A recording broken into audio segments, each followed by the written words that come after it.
All this build up to a showdown between the prison and Woodbury. We get one firefight, and all of Woodbury runs away when Glenn and Maggie alone shoot at them, missing them all. Well, you have to understand those people are frightened. They didn't know what they were getting into. They're gonna run away at the first sign. I liked it from a thematic standpoint, where it was just a nice cap on the whole theme of the season, which was a matter of trusting people and letting people in. I think the closing was a really strong close to the theme of the season.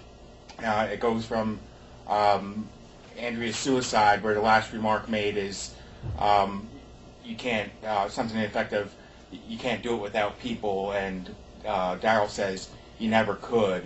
And then it goes back to the prison, and Rick is literally letting everybody in and looks up to find that his haunting, Lori, is gone. He's let people in.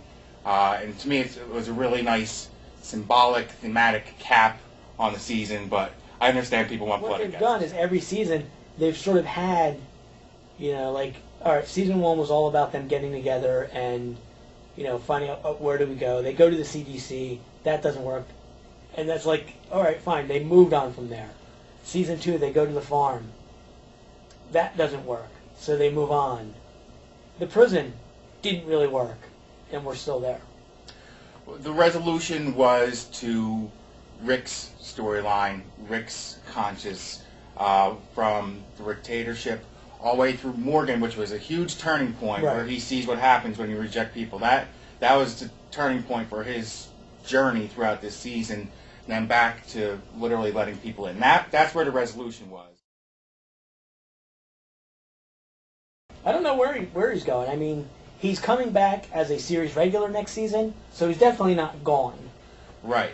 I don't see how he fits in, though. Do you think he attacks the prison again next season? Oh, he's totally now carrying a grudge against Rick's group. Michonne for killing Penny, turning Andrea against him, turning Woodbury against him, losing Woodbury. By his own hand. Well, but he doesn't see it that way. The governor is now full-on supervillain. Okay. There's no bringing him back. No, He's there's off no the bringing cliff. him back. He's off the. He just murdered 25 people. From Woodbury. I do see 24 people because the one girl lived.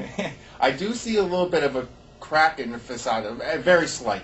I think when he reads the Bible verse that presumably Herschel has left highlighted for him, he seems to show just a slight thought to it before tossing it away.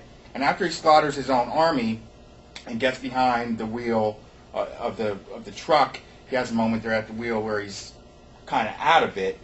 It looks like he's very slightly struggling with it. I don't think he struggled with it at all. I think his struggle was not to kill Martinez and the other guy.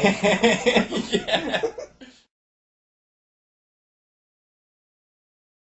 Well, are you getting in I wouldn't get in the car. No, I mean at that point, like, this guy's crazy. I'm not getting in the car with him.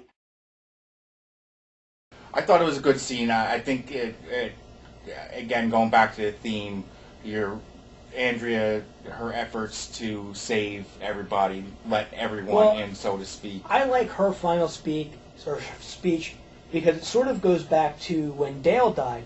Because Dale in season 2 gives the speech was, I don't want to live in a world where we have to kill our fellow man to survive. Right. And then he dies.